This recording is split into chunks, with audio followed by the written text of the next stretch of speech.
મિત્રો, મારું નામ રાધિકા છે.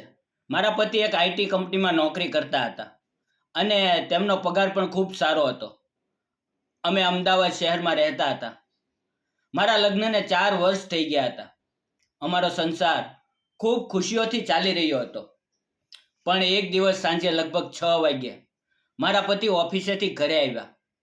હું રસોડામાં ચા બનાવી રહી હતી ત્યારે અચાનક ડોરબેલ વાગી. મેં દરવાજો ખોલ્યો તો સામે મારા પતિની સાથે 34-35 વર્ષનો એક પુરુષ ઊભો હતો. તે સાદા કપડામાં હતો, પણ ચહેરા પર એક અજીબ સૌમ્યતા અને આકર્ષણ હતું. ઉંમરમાં મારા પતિથી 1-2 વર્ષ નાનો લાગતો હતો. હું તેને ક્ષણભર જોતી જ રહી. ત્યારે મારા પતિએ કહ્યું, રાધિકા, દરવાજાથી થોડી આઘી ખસ. મને અને આકાશને અંદર આવવા દે. હું ભાવાવેશમાંથી બહાર આવી અને રસોડામાંથી પાણીના 2 ગ્લાસ ભરીને રૂમમાં આવી. મારા પતિએ પાણીનો ઘૂંટડો ભરીને કહ્યું, રાધિકા, આ આકાશ છે. આજથી આપણા ઘરમાં રહેશે. આ દુનિયામાં એનું કોઈ નથી. બિચારો અનાથ છે, પણ ખૂબ જ ઈમાનદાર, મહેનતુ અને ઓછું બોલનારો છે. તે તને ઘરના ભારે બધા કામમાં મદદ કરશે. મેં આશ્ચર્યથી પૂછ્યું, પણ તે રહેશે ક્યાં? પતિએ હસીને કહ્યું, આપણી પાસે જે નાની રૂમ ખાલી પડી છે ત્યાં એની રહેવાની વ્યવસ્થા કરી દઈશું. પછી મારા પતિ અને આકાશે મળીને તે રૂમ સાફ કર્યો અને આકાશે પોતાનો નાનો થેલો ત્યાં મૂકી દીધો. હું રસોડામાં ગઈ અને મેં 3 માટે સરસ રસોઈ બનાવી. ખાવાનું તૈયાર થતાં મેં રૂમમાં જઈને જોયું તો આકાશે આખું ઘર એકદમ ચકાચક સાફ કરી નાખ્યું હતું. મેં સાથ પાડ્યો, ચાલો જમવાનું તૈયાર છે. અમે પતિ પત્ની ડાઇનિંગ ટેબલ પર બેઠા, પણ આકાશ એક ખૂણામાં ઊભો રહીને ખચકાટ અનુભવવા લાગ્યો. તેણે વિનંતી કરતાં કહ્યું, ભાભીજી, તમે બંને જમી લો. હું પછી રસોડામાં બેસીને ખાઈ લઈશ. પણ મારા પતિએ આગ્રહ કર્યો, ના આકાશ, તું હવેથી અમારા પરિવારનો હિસ્સો છે. તારે અમારી સાથે જ બેસવું પડશે. મજબૂરીમાં તે ટેબલની એક ખુરશી પર બેઠો. અમે ત્રણેય સાથે ખાવાનું ખાતા હતા. હું પીરસતી વખતે વારંવાર તેની તરફ જોતી હતી. તે ખૂબ જ શરમાળ હતો. તેણે એક પણ વાર નજર ઉઠાવીને મારી તરફ ન જોયું. જમવાનું પૂરું થયા પછી તેણે તરત જ બધા એઠા વાસણો ઉપાડીને મૂકી દીધા અને જાતે જ ધોઈ નાખ્યા. પછી અમે બધા પોતપોતાના રૂમમાં સૂવા ગયા. બીજે દિવસે સવારે હું 6 વાગ્યે જાગી તો આકાશ મારેથી પહેલા ઉઠી ગયો હતો અને આખા ઘરમાં પોતા કરી રહ્યો હતો. હું બહાર આવી તો તેણે નમ્રતાથી નમસ્કાર કર્યા. મને લાગ્યું કે હવે મારા ઘરનું કામ ઘણું સરળ થઈ ગયું, હળવું થઈ ગયું. હું રસોડામાં ગઈને બધા માટે આદુવાળી ચા બનાવી.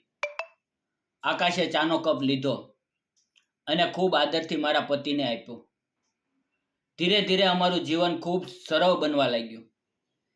સવારે 9 વાગ્યે આકાશ અને મારા પતિ ગાડી લઈને નીકળી જતા. હું દિવસભર આરામ કરતી, શોપિંગ કરતી કે ટીવી જોતી. આમ જ 8-10 મહિના ખુશી ખુશી પસાર થઈ ગયા. પણ એક દિવસ મારા પતિને કંપનીના કામથી વડોદરા જવાનું થયું, જે અમારા ઘરથી લગભગ 120 કિલોમીટર દૂર હતું. સવારે બંને ગાડી લઈને નીકળ્યા. રાત્રે લગભગ 1 વાગ્યે મારો ફોન સતત વાગવા લાગ્યો. મેં અડધી ઊંઘમાં વિચાર્યું કે આટલી મોડી રાત્રે કોણ હશે. જોયું તો પતિના નંબર પરથી જ કોલ આવી રહ્યો હતો. મેં ફોન ઉપાડ્યો તો સામે આકાશનો ગભરાયેલો અને રડસમ અવાજ હતો. તેણે કાપતા અવાજે કહ્યું, ભાભી સાહેબની ગાડીનો બહુ મોટો અકસ્માત થઈ ગયો છે. તેમના માથામાં ગંભીર ઈજા થઈ છે અને તે બેભાન છે. આટલું સાંભળતા જ મારા હાથમાંથી ફોન પડી ગયો. મારા હોશ ઉડી ગયા. હું જોર જોરથી રડવા લાગી. આકાશે ફોન પર મને સાંત્વના આપતા કહ્યું, ભાભીજી, હિંમત રાખો. મેં સાહેબને વડોદરાની સૌથી મોટી સિવિલ હોસ્પિટલમાં એડમિટ કર્યા છે. ડોક્ટરો સારવાર કરી રહ્યા છે. મેં રડતા રડતા પૂછ્યું, આ બધું કેવી રીતે થયું આકાશ? આકાશે કહ્યું, વડોદરાથી નીકળતી વખતે સાહેબે કહ્યું કે તું આખો દિવસ રખડ્યો છે એટલે થાકી ગયો હોઈશ. ગાડી હું ચલાવું છું. મેં બહુ ના પાડી પણ સાહેબે મારું માન્યું નહીં.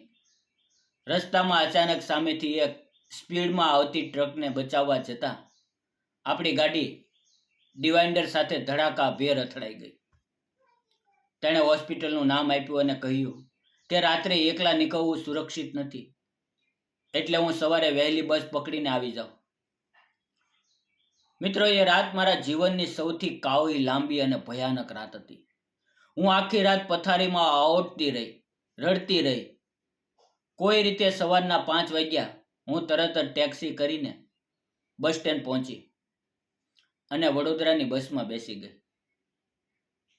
સવારે 8 વાગ્યે હું હોસ્પિટલ પહોંચી. હોસ્પિટલના આઈસીયુ વોર્ડ બહાર આકાશ મારી વાટ જોતો ઊભો હતો. તેને જોતા જ હું તેના ખંભા પર માથું મૂકીને જોર જોરથી રડવા લાગી. આકાશે મારી આંખોના આંસુ લૂછ્યા, મને પાણી પાયું અને હિંમત આપી. પછી અમે બંને આઈસીયુ રૂમની બહાર બેસીને મારા પતિ માટે પ્રાર્થના કરતા રહ્યા. બપોરે લગભગ 1 વાગ્યે અચાનક મારા પતિના રૂમમાં ઇમરજન્સી સાયરન વાગ્યું. કાચમાંથી જોયું તો તેમના શરીરમાં આંચકા આવી રહ્યા હતા. અમે બંને ગભરાઈને ડૉક્ટર પાસે દોડ્યા. ડૉક્ટરની આખી ટીમ અંદર ગઈ અને 10 મિનિટ પછી ડૉક્ટર બહાર આવ્યા. તેમણે માથું ઝુકાવીને કહ્યું, સોરી ભાભીજી, અમે તેમને બચાવી ન શક્યા. આ શબ્દો સાંભળતા જ મારા મગજમાં ધમાકો થયો. મને ચક્કર આવ્યા અને હું ત્યાં જ બેભાન થઈને ઢળી પડી. જ્યારે મને ભાન આવ્યું ત્યારે હું મારા પોતાના ઘરે પથારીમાં હતી. મારી બાજુમાં મારા વૃદ્ધ માતા પિતા બેઠા હતા અને ખૂણામાં આકાશ હાથ જોડીને ઊભો હતો. મેં ભાંગેલા અવાજે પૂછ્યું, અંકિત ક્યાં છે?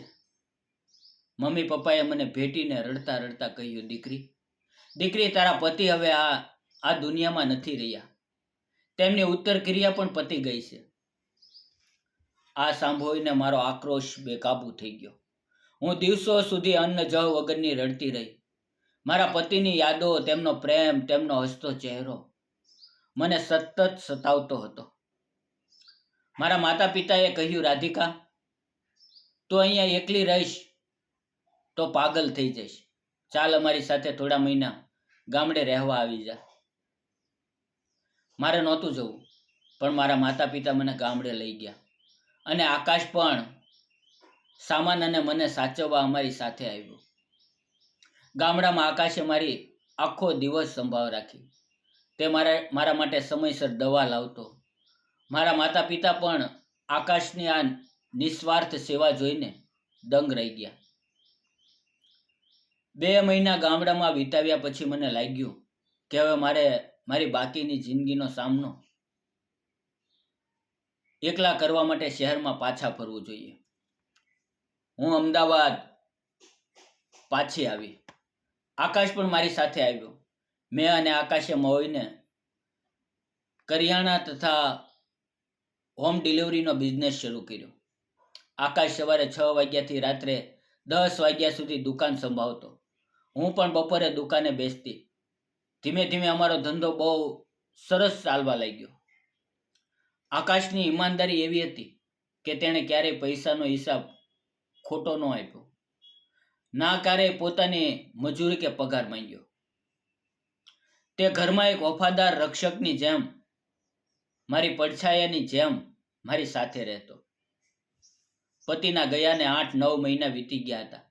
ધંધો સેટ થઈ ગયો હતો, પણ રાત્રે જ્યારે હું મારા વિશાળ બેડરૂમમાં એકલી સુવા જતી ત્યારે ભયાનક એકલતા મને ઘેરી વળતી. મિત્રો, પતિની યાદોમાં મારી આંખો સુકાતી નહોતી. એક દિવસ મને સખત ડેન્ગ્યુ તાવ આવ્યો. આકાશ મને તાત્કાલિક ખાનગી હોસ્પિટલમાં લઈ ગયો. તેણે 3 દિવસ સુધી પથારી પાસે બેસીને મારી સેવા કરી. જાતે ખીચડી બનાવીને મને ખવડાવી, મારી પટ્ટીઓ બદલી. તેની આ નિસ્વાર્થ સેવા અને આંખોમાં મારા પ્રત્યેની ચિંતા જોઈને મારું પથ્થર બની ગયેલું દિલ પીગળવા લાગ્યું. મને તેનામાં મારા પતિ જેવી સંભાવ અને સુરક્ષાની ઝલક દેખાવા લાગી. એક રવિવારે દુકાન અડધો દિવસ જ ખુલ્લી હતી. સાંજે આકાશે મારા માટે ગરમ ગરમ જમવાનું બનાવ્યું. અમે બંને સાથે જમવા બેઠા. મેં વાતની શરૂઆત કરતા કહ્યું, આકાશ, તારી ઉંમર કેટલી થઈ? તેણે નીચું જોઈને કહ્યું, ભાભી, 35 વર્ષ પૂરા થયા. મેં પૂછ્યું, તો પછી તે અત્યાર સુધી લગ્ન કેમ ન કર્યા? કોઈ પસંદ નહોતું આવ્યું? આકાશે નિસાસો નાખીને કહ્યું, ભાભી, મારી આગળ પાછળ કોઈ નથી. અનાથ આશ્રમમાં મોટો થયો છું. મારી પાસે ન પોતાનું ઘર હતું, ન સંપત્તિ. આવી સ્થિતિમાં મને કોણ દીકરી આપે? તેના આ શબ્દો સાંભળીને મારું હૃદય દ્રવી ઉઠ્યું. જમ્યા પછી હું મારા રૂમમાં ગઈ, પણ મને ઊંઘ ન આવી. મનમાં વિચારનું વાવાઝોડું ચાલતું હતું. રાત્રે 2 વાગ્યા હું રૂમની બહાર નીકળી અને આકાશના રૂમમાં ગઈ. તે પણ જાગતો હતો અને પથારીમાં પડખા ફેરવતો હતો. મને જોઈને તે તરત ઊભો થઈ ગયો અને ગભરાઈને બોલ્યો, શું થયું ભાભીજી? તબિયત બગડી ગઈ છે? મેં તેનો હાથ પકડી લીધો અને તેની આંખોમાં જોઈને કહ્યું, આકાશ, તું કેમ નથી સૂતો? તારા મનમાં શું ચાલે છે? તેણે મારી સામે જોયું અને તેની આંખોમાંથી અશ્રુ સરી પડ્યા. તેણે કહ્યું, ભાભી, મને ખબર નથી, પણ મને તમારી બહુ ચિંતા થાય છે. હું તમને આટલા દુઃખ નથી જોઈ શકતો. તે ક્ષણે મને અહેસાસ થયો કે આકાશના મનમાં મારા માટે અત્યંત પવિત્ર અને ઊંડો પ્રેમ હતો. પરંતુ આ સંબંધને નામ આપવું જરૂરી હતું. હું ઈચ્છતી નહોતી કે કોઈ અમારા પર આંગળી સીંધે. એટલે મેં ગામડે જઈને મારા માતા પિતા સાથે વાત કરવાનું નક્કી કર્યું. હું એકલી ગામડે ગઈ અને મમ્મી પપ્પાને કહ્યું, હું આકાશ સાથે લગ્ન કરવા માંગુ છું. તે બહુ ઈમાનદાર છે અને મને ખૂબ પ્રેમથી રાખશે. માતા પિતા શરૂઆતમાં ચોંકી ગયા. તેમણે કહ્યું, લોકો શું કહેશે? એક નોકર સાથે લગ્ન કરીશ? મેં તેને સમજાવ્યા, પપ્પા, તે નોકર નથી. ઈશ્વરે મોકલેલો મારો રક્ષક છે. મારા પતિના ગયા પછી તેણે મને જીવતી રાખી છે. મારી ખુશી અને આકાશની વફાદારી જોઈને આખરે મારા માતા પિતા માની ગયા. અમે બહુ સાદગીથી કોર્ટ મેરેજ કર્યા અને મંદિરમાં જઈને વરમાળા પહેરાવી દીધી. લગ્ન પછી આકાશે મને એટલો પ્રેમ અને સન્માન આપ્યું જેની મેં ક્યારેય કલ્પના પણ નહોતી કરી. તે દુકાન પણ સંભાળતો અને ઘરમાં પણ મને રાણીની જેમ કાળજી લેતો. અમારા લગ્નના 1.5 વર્ષ પછી એક સુંદર વાહક આવ્યો. હું ગર્ભવતી થઈ. આ સમાચાર સાંભળીને આકાશ ખુશીથી નાચી ઉઠ્યો. આજે અમારો દીકરો 2 વર્ષનો થઈ ગયો છે. મિત્રો, જો કોઈ સ્ત્રી નાની ઉંમરે વિધવા થઈ જાય તો તેણે સમાજના ડરથી આખી જિંદગી ઘૂંટાઈને જીવવાને બદલે કોઈ યોગ્ય અને સાચા માણસનો સાથ પકડીને નવું જીવન શરૂ કરવું જોઈએ. આમાં કાંઈ જ ખોટું નથી. તમને મારો આ નિર્ણય કેવો લાગ્યો? કોમેન્ટ બોક્સમાં જરૂર જણાવજો. અને હા, જો તમને અમારી આ લાગણીસભર અને પ્રેરણાદાયી વાર્તા ગમી હોય તો વિડીયોને લાઈક કરજો, તમારા મિત્રો સાથે શેર કરજો અને ચેનલને સબસ્ક્રાઈબ કરવાનું ભૂલતા નહીં. અને હા મિત્રો, આ વિડીયો શૈક્ષણિક અને પ્રેરણાદાયી હેતુ માટે બનાવવામાં આવ્યો છે. આ આખી વાર્તા કાલ્પનિક છે અને તેનો હેતુ મનોરંજન તથા સામાજિક જાગૃતિ ફેલાવવાનો છે. આમાં દર્શાવેલ ઘટનાઓ, પાત્રો અને સંજોગો વાસ્તવિક જીવન સાથે સીધો સંબંધ ધરાવતા નથી. કૃપા કરીને આદરપૂર્વક અને સમજણથી આ વિડીયો જુઓ. ફરી મળશું એક નવી વાર્તા સાથે. ત્યાં સુધી આવજો. ધન્યવાદ મિત્રો. જય હિન્દ.